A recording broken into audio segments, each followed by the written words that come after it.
A lot of people ask me what the winter driving conditions are like here in Boise. And if you're thinking of moving to the area, you probably are curious about this as well. So in this video, I decided to do something a little bit different. I filmed the road conditions in Boise on 3 different snow days so that I can actually show you what the winter snowpack is like here in the Treasure Valley. And at the end, I'll finish with what I think is the hardest part about the winters here in the Treasure Valley. But first, let me put the Boise winters into context. We get about 18 inches of snow per year here in the Treasure Valley, which is quite a bit less than the national average of 28 inches. And usually the first 1 inch of snow falls sometime in November or December. And on average, we get about 7 to 10 snow days. And by that, we mean 1 or more inches of snow that falls in a 24-hour period. And normally, we don't get snowstorms that dump more than 5 inches of snow in one day. Since the 1950s, we get about 0.1 inches of snow in October on average. November is a heavier month. We get about 2.1 inches. December and January are the months that we get the most snow. On average, about 5.1 inches of snow in December, 6.1 inches in January, and then it does taper off a bit in February, March, and April. 3.3 inches in February, about 1.5 inches in March, and then about 0.5 inches in April. Now, last year was actually a bit of an odd year. We got about 4 inches of snow in November, hardly anything in December and January, and then in February it just dumped. We got about 14 inches of snow in February, but then nothing. We got hardly any precipitation from February all the way until about September, October of this past year. Thankfully though, this year we're doing pretty good. Have a look at this map here that shows the current snow and precipitation levels across the state of Idaho. As of today, February 3rd, 2021, we've received about 100% of the normal snow that we should get up to this point in the year. But have a look at Blaine County, the Big Wood and the Little Wood rivers there. This is huge because last year, the area that was hit the hardest by the drought was Blaine County, the Little Wood and the Big Wood River areas. The drought last year there was so severe that they were in the exceptional drought category, which is the worst category that you can get. Well, so far they've received about 111 or 120% of the normal precipitation that they get in that area. So right now they're on target to meet that. Yay!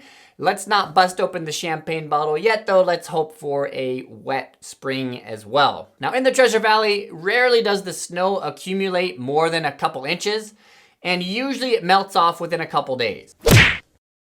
Let me give you some temperature numbers now. In October, usually the temperatures range from a low of 43 to 65 high. November gets colder, 33 to 49. December even colder. The average low there is 25 degrees. Average high in December is 38 degrees. January, about the same. February, slightly warmer. And then it continues to warm up in March and in April, moving into the spring. Here's an interesting fact for you. Since 1879, there have only been 6 times here in the Treasure Valley where the minimum temperature has been 0 degrees or less for 1 week or more. In other words, it doesn't hit 0 and stay below 0 for a very long time. If that happens, like it happened back in January of this year, it's usually a 1 or 2 day thing and then it warms back up. And when it is really cold like that here in Boise, the best thing to do is to hit the like button. No, seriously, if you'd like this video, I really do appreciate it. Now let me show you some actual footage of some snow days here in the Treasure Valley. Okay, so it's December 16th, 2021, and this is our second snow here in Boise. There's my car, and you can see right now it's 9 in the morning. Here's the roads.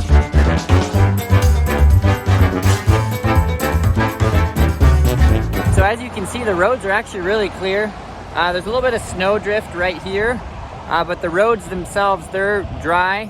If it gets below freezing, right now it's not below freezing, but when it does, the city does a pretty good job of putting salt on the road, making sure that they're not real slick. All right, here's what I would consider to be a pretty good snow day. There's about, like you can see here, there's about 3 inches or so of snow. And you can see here in the neighborhood, there's still snow on the road. Another question I'm frequently asked is if you need 4-wheel drive here in Boise. You don't. Here's my family wagon. I drive this thing all around town throughout the winter. It doesn't have four-wheel drive, and I actually don't have any chains either. Certain times it's good to have chains, I guess, if you're going in particular out of the city. We went up to Idaho City a few weeks ago, and the roads were actually really slippery, and I had to turn around and come back down the mountain. But for driving around town, a car like this, you're gonna be fine. My Subaru there, that thing is all-wheel drive. So this does really well in the winter. So if you have an all-wheel drive or like kind of four-wheel drive type of a car, it definitely helps, but it's not a necessity.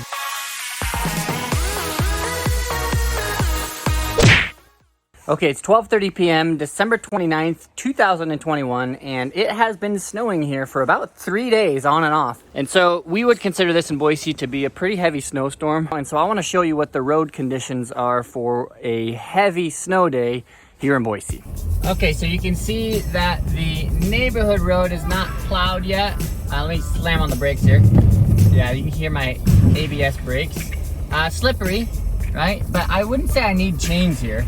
But when I get onto the main road of the subdivision, it's a little bit better. Not as much kind of side snow there. Okay, so just turned down Victory Roads here, and yeah, the roads are really good here. This is typical to what you're gonna see all throughout Boise. And before I talk about what I think is the hardest part about the winters here, I wanted to say that if you are thinking of moving to Boise, I just finished writing a guide for visiting Boise in the Treasure Valley. I'm super excited about it. It's got tons of info about what to see, what to do, where to eat, all that kind of stuff. You can download it for free. I'm gonna put the link down in the description box below. Feel free to click on that. And if you're coming to the Treasure Valley, this is gonna be a great resource for you. But what I think is the most challenging part of the winter months here is the Boise inversion. And what that is simply the inversion of the hot and the cold air.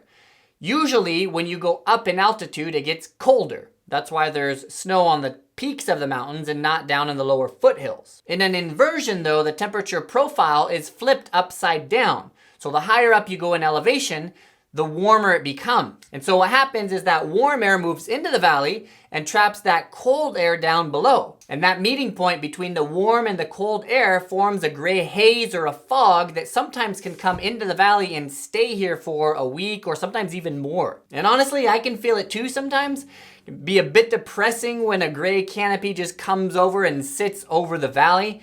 It can take a week or sometimes 2 weeks for a wind or another cold front to drive out that inversion and break up that gray fog and mist that kind of hangs over the Treasure Valley. Thank you so much for watching. I really appreciate it. If you want to see an overview of all the seasons here in the Treasure Valley, check out this video right here. If you're interested in what life is really like here, that's news, current events, and other issues that we're dealing with here, check out this playlist right here.